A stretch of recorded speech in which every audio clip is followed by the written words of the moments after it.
বাসায় যদি half cup ময়দা আর গুঁড়া দুধ থাকে তাহলে কিন্তু আপনারা একদম পারফেক্ট 1 কেজি কালোজাম মিষ্টি বানাতে পারবেন, তাও আবার মিষ্টির দোকানের মতো একদম রসে টুইটুম্বুর রসালো কালোজাম মিষ্টি আমার এই রেসিপিতেই বানাতে পারবেন। রেসিপিটা সম্পূর্ণ শিখে রাখুন, আপনাদের অনেক বেশি কাজে লাগে। এই রেসিপি শিখে রাখলে আপনাদের দোকান থেকে আর কখনোই কালোজাম মিষ্টি কিনে খেতে হবে না, বাসাতেই বানিয়ে খেতে পারবেন এরকম রসালো মিষ্টি। প্রথমে আমি নিয়ে নিচ্ছি 1 কাপের মতো গুঁড়া দুধ, তারপরে এখানে নিয়ে নিচ্ছি হাফ কাপের মতো ময়দা, নিয়ে নিচ্ছি 1 চা চামচের মতো বেকিং পাউডার। এই সবগুলোকে আমি খুব ভালোভাবে একটু মিশিয়ে নেব। এখন এই শুকনো উপকরণগুলোকে একটা সাইডে রেখে দেব।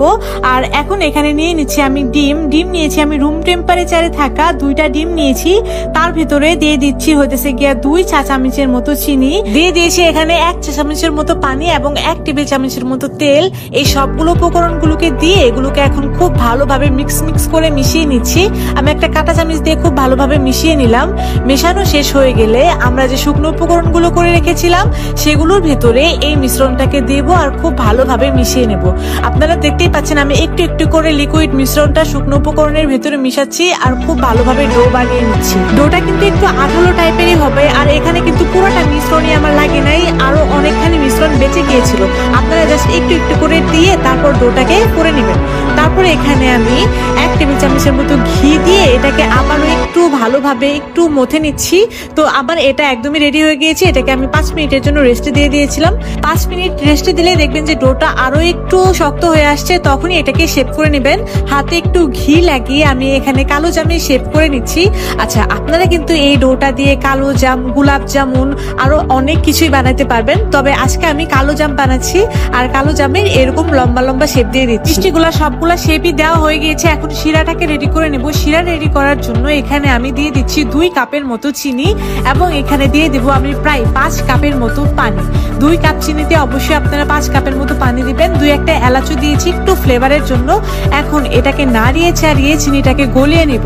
আর এই শিরাটাকে আমি এখন অন্য চুলায় বসিয়ে রাখবো। শিরাটা হতে হতে আমার মিষ্টিটাও ভাজা হয়ে যাবে। কড়াইয়ে পর্যাপ্ত পরিমাণ তেল দিয়ে দিয়েছিলাম। তেলটা যখন হালকা হালকা গরম হয়ে আসবে তখনই এখানে মিষ্টিগুলোকে দিয়ে দিয়েছি এবং একটু পরে দেখতে পারবেন যে মিষ্টিগুলো একে একে ঘুরে যাচ্ছে। মিডিয়াম হিটে এই মিষ্টিগুলোকে আমি 4-5 মিনিটের মতো ভেজে নেব। যতক্ষণ পর্যন্ত এরকম একটা কড়া কালার না আসবে ততক্ষণ পর্যন্ত এই মিষ্টিগুলোকে আমি ভেজে নেব।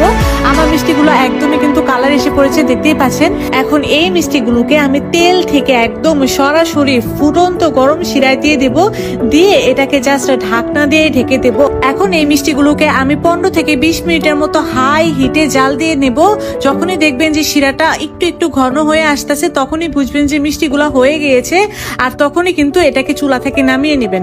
দেখতে পাচ্ছেন আমার মিষ্টিগুলার কালারগুলো মাশাআল্লাহ কি সুন্দর লাগতেছে। আর এই মিষ্টিগুলো না একদম দোকানের মতো পারফেক্ট, একদম পারফেক্ট। দোকানের রেসিপিটাই আমি আপনাদের সাথে শেয়ার করেছি, কিন্তু দোকানে কিন্তু সেম এইভাবেই এই কালোজাম মিষ্টিগুলো বানায়। মিষ্টিগুলোকে এখন আমি চুলা থেকে নামিয়ে প্রায় 1 রাতের জন্য রেখে দিয়েছিলাম। 1 রাতে মিষ্টিগুলো আরো রস খেয়ে একদম রসে টুইটুম্বুর হয়ে গিয়েছে। মিষ্টি কিন্তু এটা একদম ইনস্ট্যান্ট কিংবা গরম খাওয়া যাবে না। মিষ্টিগুলোকে কিন্তু অবশ্যই 1 রাতের জন্য ঢাকনা দিয়ে রেখে দিতে হবে। তো দেখতে পাচ্ছেন আমার মিষ্টিগুলো কিন্তু একদম পারফেক্ট ভাবে হয়ে গিয়েছে। উপরে একটু মাওয়া ছিটিয়ে দিচ্ছি দেখার সৌন্দর্যের জন্য। আপনারা যদি আমার এইভাবে কালোজাম মিষ্টি বানান তাহলে আপনারা মিষ্টি বানানোর একদম টিচার হয়ে যাবেন, আমি বলে দিলাম। এটা এতটা নরম তুলতুলে আর পারফেক্ট ছিল যেটা বলার বাইরে। আপনারা একবার বানালেই বুঝবেন যে এটা কতটা বেশি পারফেক্ট ছিল।